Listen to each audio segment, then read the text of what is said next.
So now you can still see the bishop's background on the screen, right? Yeah. Okay. Yes. Know your bishops. Yeah. So I'm going to start out this series with this one, and I'm going to read a background story, and it's a quote from this bishop, and I'm guessing you guys will all figure out who it is. That's going to be the thing. See if by the time I'm done reading this, you'll probably all know who it is. I want to see if that happens here. So this is a couple paragraph quote. One night when I was 10 years old, a group of ministers and community leaders met in our living room. I always liked to be near the action, so I was hanging out as the elders talked. At the time, I didn't know what they were discussing, but it was clear they were working out the logistics of something important. It turned out that they were planning to board a bus to Washington for a gathering that had been called for August, the 1963 March on Washington.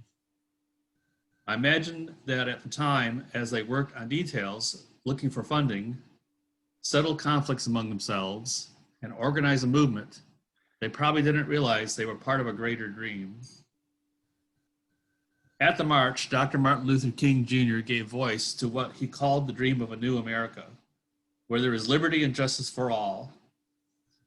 He proclaimed that this dream was deeply rooted in the American dream, that one day this nation would rise up and live out the true meaning of its creed. We hold these truths to be self-evident, that all men are created equal. The truth is, this dream of which King spoke is deeper than the American dream. It is deep and as old as Sir Thomas More's concept of utopia, or Dante's vision of the transforming love of God. It is deep and as old as Francis of Assisi giving up all that he had to proclaim good news to the poor. It is as deep and as old as John on the Isle of Patmos, beholding a new heaven and new earth where there is no more suffering and hardship and war. It is as deep and as old as the Apostle Paul declaring that in Christ there is neither Jew nor Greek, slave nor free, male nor female, but a new human family. It is as deep and as old as the summons of the Great Commission to make disciples of all nations, building bridges, breaking boundaries, establishing the reign of God's kingdom. All right, so that is written by one of our bishops. Michael Curry. Yeah, sure is. Isn't that great? I love his writing and his sermons. I'm sure you've all heard his preaching. He's really quite incredible. We met him a couple of times. He's really neat. He exudes a warmth. He is so dynamic. He's pretty impressive. Where did you meet him? This was at a national meeting of the Brotherhood of St. Andrews. Oh, wow. Was he bishop already? Yes. Mm-hmm. And that was two different conventions, the nationals. Yeah. So were you able to talk to him at all, or? Oh, yes. Yeah. Shook his hand. Yep. He's a really cool guy. When he enters. Yeah. I'm very inspired by him, his sermons and his teachings and his writing. He's an amazing guy. So Bishop Curry was born on March 13th, 1953. And elected to the current office as presiding bishop of the Episcopal Church in 2015.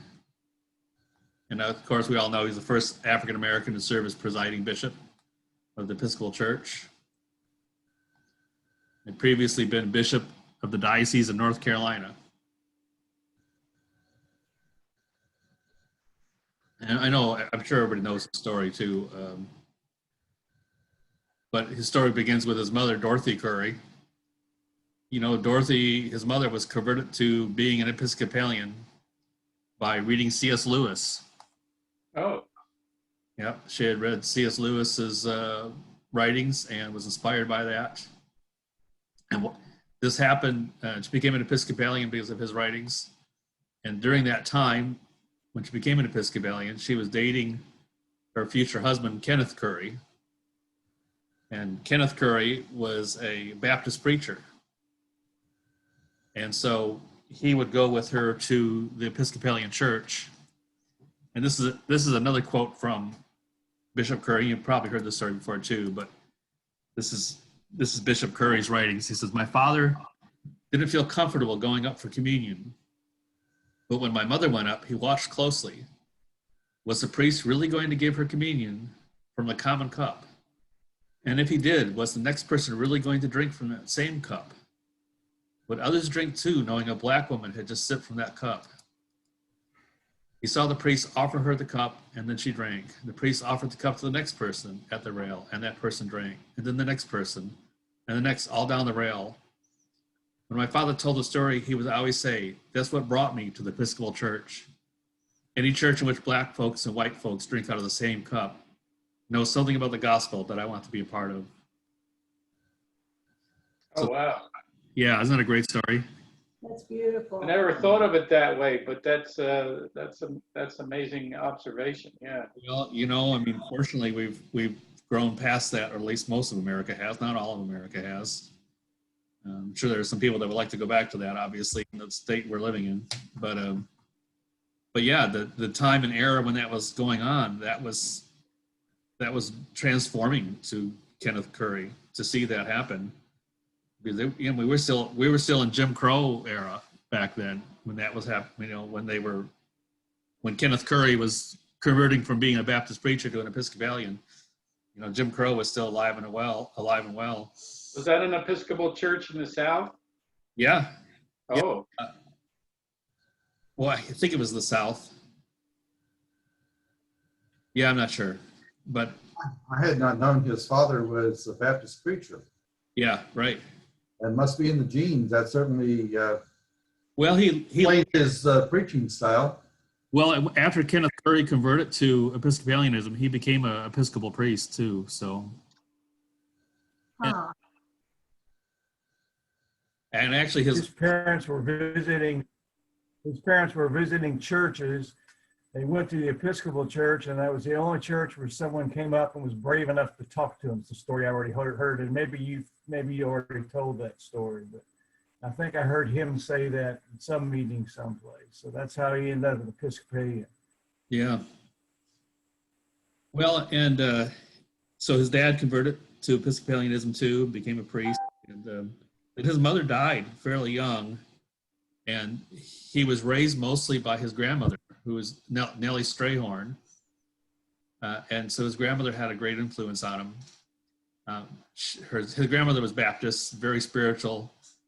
His grandmother, who knew her grandmother, who was a slave, grew up with all the African American spirituals and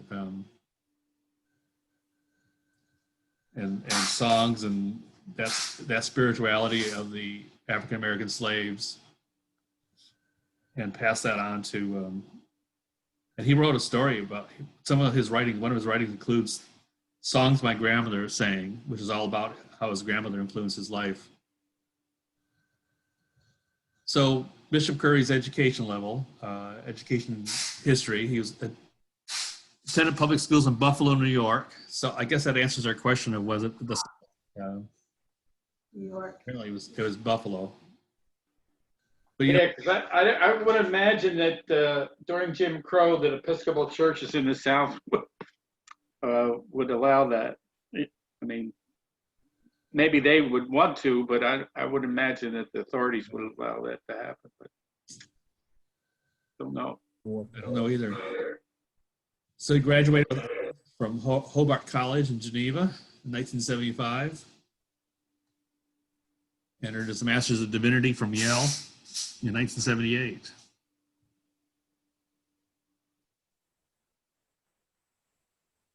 At which time ordained as a deacon at St. Paul's Cathedral in Buffalo. And later that year, ordained as a priest at St. Stephen's in Winston-Salem. So that's when he ended up in North Carolina. And he was the deacon in charge of St. Stephen's, and then became rector from 1978 to 1982. And then the next 6 years spent as rector at St. Simon of Cyrene in Lincoln Heights, Ohio. And the next 12 years as rector at St. James Episcopal Church in Baltimore. And he has published a few books, and I've read portions of all of them. I don't think I've read all of them in entirety yet. Has anybody read any of his books? Not I. No. They are inspiring. I mean, they're really worth reading. They're very interesting. He's such a powerful speaker, the way he weaves a story and ties everything in together and comes to conclusions. And his writing is the same way. When I do sit down and read his writings, I always get something out of it. It's always inspiring and makes you think, you know. So Power of Love is his most recent book. And then he wrote Following the Way of Jesus, Church's Teachings in a Changing World. Songs My Grandma Sang is a lot about how his grandmother influenced him in her life as his surrogate mother. And then Crazy Christians, I'm about halfway through that one. The Power of Love is actually a collection of his sermons. And I've read some of those, and it includes a sermon to the royal wedding. That shocked the royal family, you could tell. Yeah. Well, and the whole world in a way. I mean, there was like over 1 billion people watching that. Wasn't that just wonderful? Yeah, it is, because you know what are there, 6 billion people in the world? How many people are in the world? That's a really tall pulpit. Yeah, no kidding. I mean, a large, notable percentage of the world watching the same thing. It's pretty impressive. And he went way over the time that they had allotted for him to preach. And then at the end, he concluded by saying, well, these young people are in love. Let's get them married. Yeah. And then there was a book called Conversations, Michael Curry and Barbara Harris, and he was the subject, obviously one of the subjects of that book. He didn't write that one, but Barbara Harris is one of the bishops I'll talk about later. She was the first African American bishop in the Episcopal Church, and they were friends. And there was this conversation between the two of them that the writer Frederica Harris Thompson recorded and made commentary on their conversation. It was pretty interesting. So those are publications by and about Bishop Curry. Then I have some excerpts from some of these books that he wrote. And this is examples of his teachings through the books. You follow his thought process through his writing, which is very similar to his thought process if you listen to his teachings or his sermons. So he starts this one section of his book with this quote from Genesis: "Go from your country and your kindred and your father's house to the land that I will show you. I'll make of you a great nation, and I will bless you, and make your name great so that you will be a blessing. I will bless those who bless you, and the one who curses you I will curse. And in all the families of the earth you shall be blessed." Genesis 12, 1-3. And he comments that they are sent away from all that they know, family, friends, community, blood ties, and kinfolk, to a land not their own, to a people not their own. There they are all to become a new family, for through them all the families of the earth will be blessed. And Bishop Curry goes on to say there is a message here. Religious faith is not intended to divide and fragment humanity. On the contrary, if it is God who is calling, it is meant to be a blessing, not a curse. Abraham, Sarah, and Hagar become the ancestors of 3 of the great religious faiths of the human family: Judaism, Christianity, and Islam. And this is what I see over and over again in Bishop Curry's teachings and sermons and writings is unity and healing and inclusiveness. underlying all of his messages, it's about healing. It's about conciliation. If I had to pick one word to describe Bishop Curry's teachings, it would be reconciliation. You see this throughout all of his talking, all of his messages, all of his writing, is reconciling people.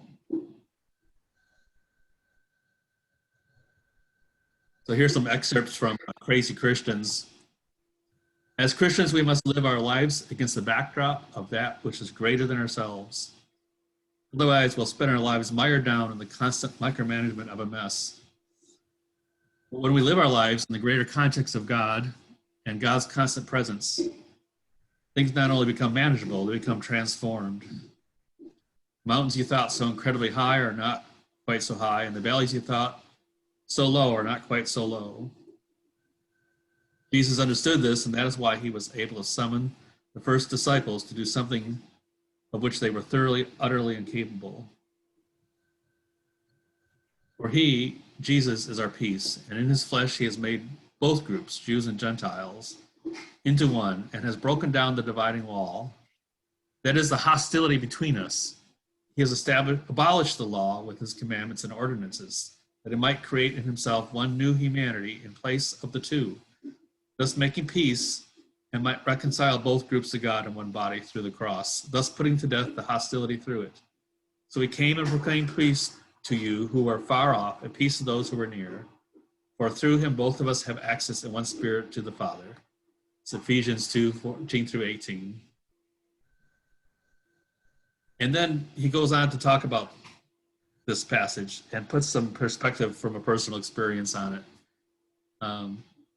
He's saying about the dividing wall referred to in Ephesians might have literally been the Jerusalem temple, because in those days, the temple was one of the world's architectural marvels. And in addition to its beauty and liturgical efficiency, it was a clear statement about the stratification of religion and society, and in particular, the separation of Jews from Gentiles. And that's what the dividing wall divided. In 1871, archaeologists in Jerusalem discovered an inscription dating back to the time of Jesus that clarified the purpose of the wall to separate Jews from Gentiles. The inscription warned Gentiles to cross this boundary into the temple is to risk death.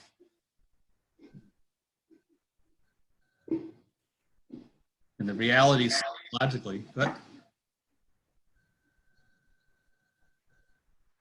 of the dividing wall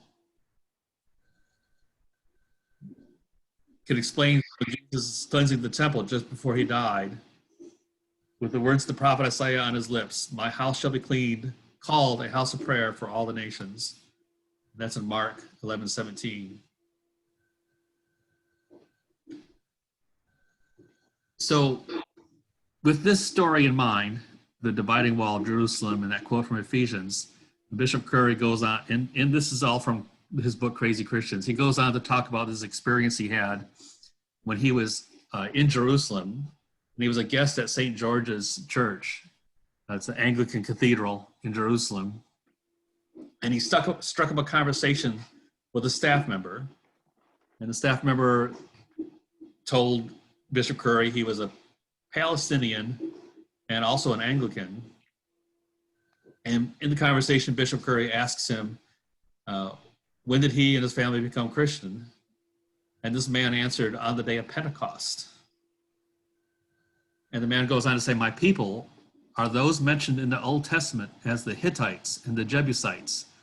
We were cut off from knowing the promises of God, but Jesus came, and in his death, he broke down the dividing wall that separated Jew from Gentile. Again, referring back to that Ephesians comment about the dividing wall, which was, if you read Ephesians, could be a metaphor. It could literally be the wall of the temple. And the man goes on to say, on that day of Pentecost, the Spirit of Jesus made it possible for all people to hear the message of the gospel. And he says, my ancestors were there. In fact, they were mentioned in the story of Pentecost. That same story of which some call the birth of the church, the day of Pentecost speaks of barriers being bridged and divisions being overcome. And of course, we see this especially in the writings and letters of Paul about Jew versus Gentile. I mean, that comes up over and over again as a theme. In fact, the first church council in Jerusalem, which is recorded in the book of Acts, talks about, that's one of the topics. What do we do about these Gentiles entering the church? Because prior, this was all a Jewish thing, you know. Now we're all of a sudden we're allowing Gentiles in. There's no more barriers, in terms of the church. Of anybody is welcome. It's not just a Jewish thing. So in Pentecost, people heard the gospel of Jesus, and as they heard the gospel's barriers came down, bridges arose, and a new humanity in Christ began to emerge. So I'm sharing all this with you from his writings, just to give you an idea of what his writings are like, what his teachings are like. And this is Bishop Curry. And like I said before, it all is about reconciliation and unity and healing.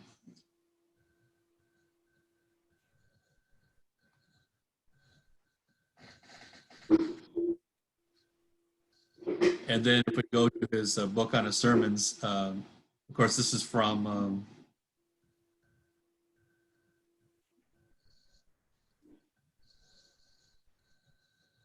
his sermons.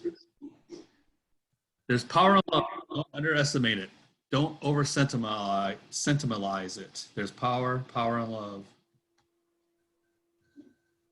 Ultimately, the source of love is God himself, the source of all our lives. There's an old medieval poem that says, where true love is found, God himself is there.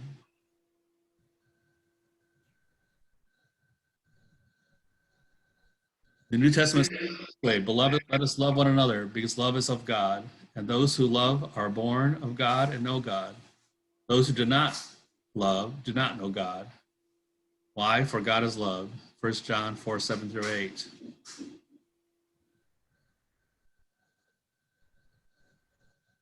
There's power in love.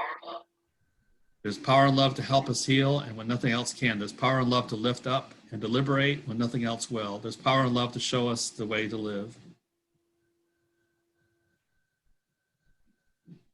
Someone once said that Jesus began the most revolutionary movement in all of human history, a movement grounded in unconditional love of God for the world, a movement mandating people to live that love, and so doing to change not only their lives, but the very life of the world itself.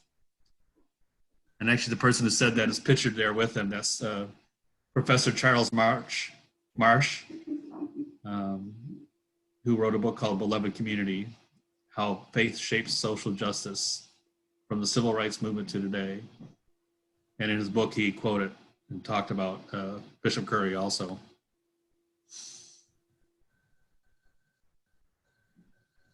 So those are some of Bishop Curry's teachings and thoughts and writings, and a little bit of some historical things he was involved with, of course.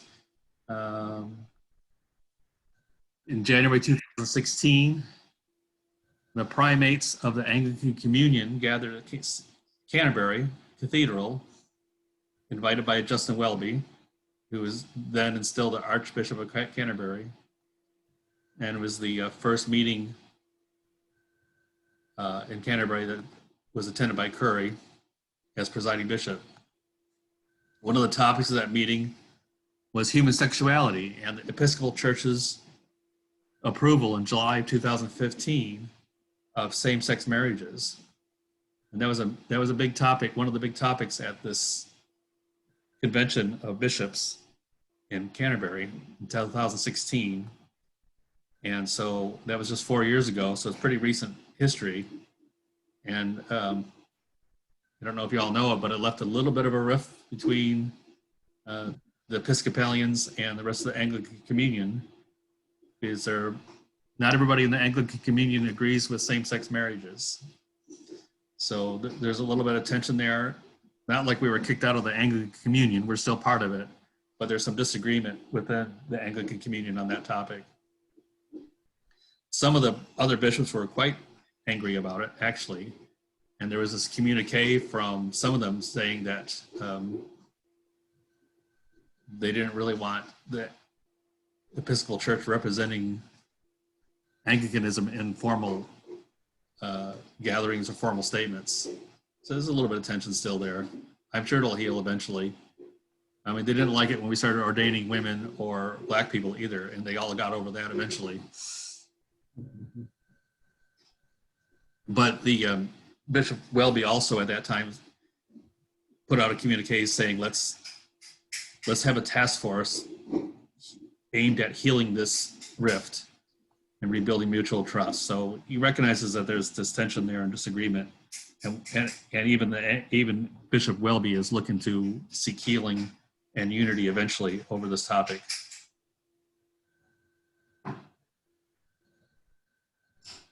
And even in spite of that rift over this topic, after that, the Archbishop of Canterbury named Curry as one of the 10 members of that task group.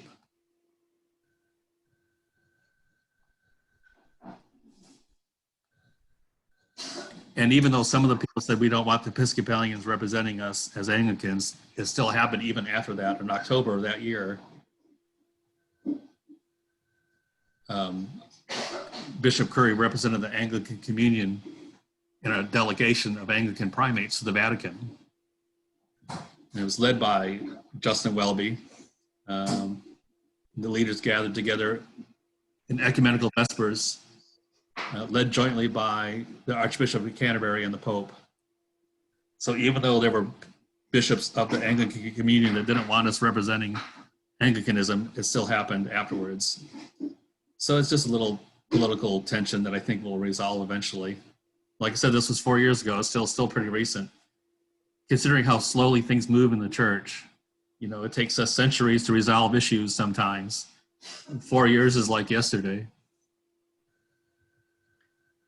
And that delegation meeting was followed by a private meeting between Pope Francis and the Anglican primates. And these events honored the 50th anniversary since at that point, Archbishop of Canterbury, Michael Ramsey, and Pope the Sixth met in 1966. And that one was the first meeting of the kind since the Reformation in the 16th century. So, you know, what went 400 years without a meeting between the Pope and the Archbishop of Canterbury. So again, you know, the church moves pretty slowly and changes, and these kinds of events are pretty significant historically as they move towards more healing in a very slow process. Yeah, also marked the 50th anniversary since the Anglican Center in Rome was established.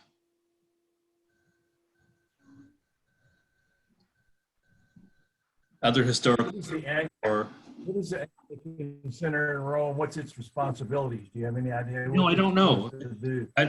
I don't know. I find that interesting that there is one. I don't know what it, I suppose it represents Anglicanism in Rome, which is obviously Catholic. You all ought to go find out, I think, don't you? What's that? We all ought to go over there and find out in person. Yeah, there you go. As soon as everything opens up, let's plan a trip. There you go. Sounds good. We got a pilgrimage set up.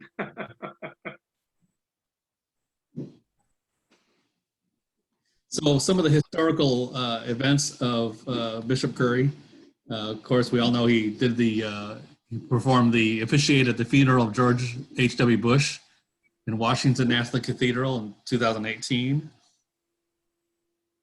And of course, the royal wedding of Prince Harry and Meghan Markle in 2018 at St. George's Chapel in Windsor Castle.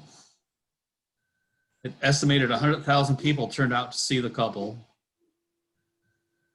They sat on an open-top landau for a carriage procession through Windsor. And it's estimated 1.9 billion people watched the royal wedding. And that's like a fourth of the world's population.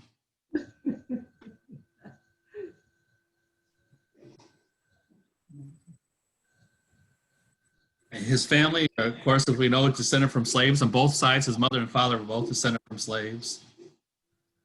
His wife is Sharon Clement. They have two daughters, Rachel and Elizabeth.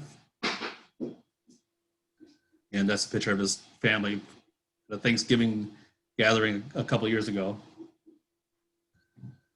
So it's 9:58, and we just finished the Bishop Curry story. We're going to go on to Justin Welby next week. Anybody else? Anybody have any comments or questions? Or Dave, you may have covered. Go on, Rob, or whoever it was. Nelson, go on.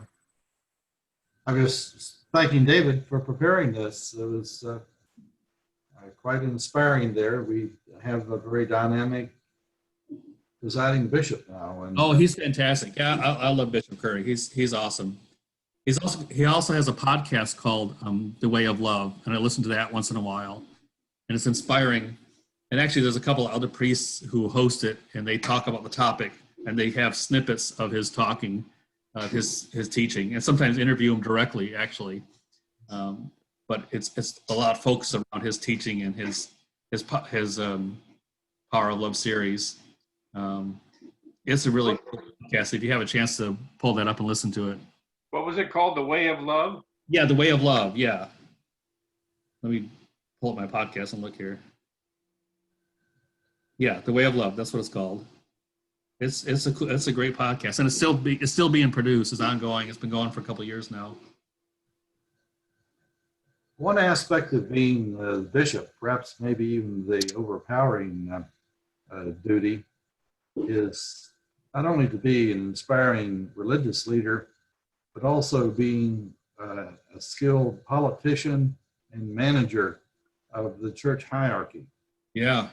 And I've had glimpses of that. And Bishop Curry is credited with being much more highly skilled involved in that than preceding bishops. And it's definitely been targeted at his theme of reconciliation, both within the church and with other denominational interests. Yeah, I agree, Nelson. I see that too. Well, he just looking at him and these pictures and stuff, he just exudes energy, positive energy. He looks like he would be not knowing anything about, I would look at that picture and see probably a very dynamic person. And it turns out that's the case. I mean, his personality is just all encompassing, and imagine it draws people in. Yeah. He looks like the kind of, you just want to be around him, you know? Yeah, that kind of person. Yeah. A good, decent person that just exudes love, I guess. Right. He practices what he preaches. Right. How long will he be in office? Till, I don't know. There's no time limit on presiding bishops, is there? Yeah, I think there is. like a I thought it was 6-year 8 term. years. What'd you say, Nelson? I think something like 6 or 8 years. It is term limited. Are they allowed to repeat their office, or? That I don't know. If they're a Democrat, they can.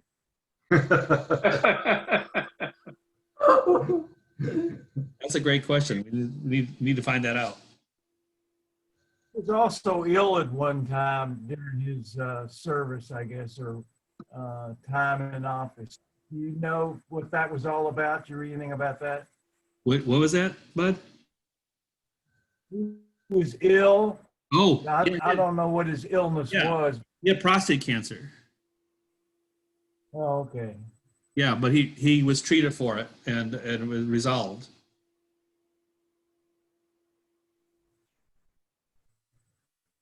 I'm sorry I asked that question now. I just lost a real good friend to prostate cancer, Oh, I'm died sorry. last Thursday. Sorry to hear that. Yeah, it's hard. Sorry. Well, good people, we're going to sign off. And, Yeah, it's time to let people go. Church is starting now, so Yep. appreciate everybody coming. Look forward to seeing you next week. Okay, thanks, Dave. Appreciate your efforts. You bet. Thank you, David. Oh. Good job. David. Y'all have a good week. Thank you. Bye-bye. You too. Bye-bye. Stay healthy.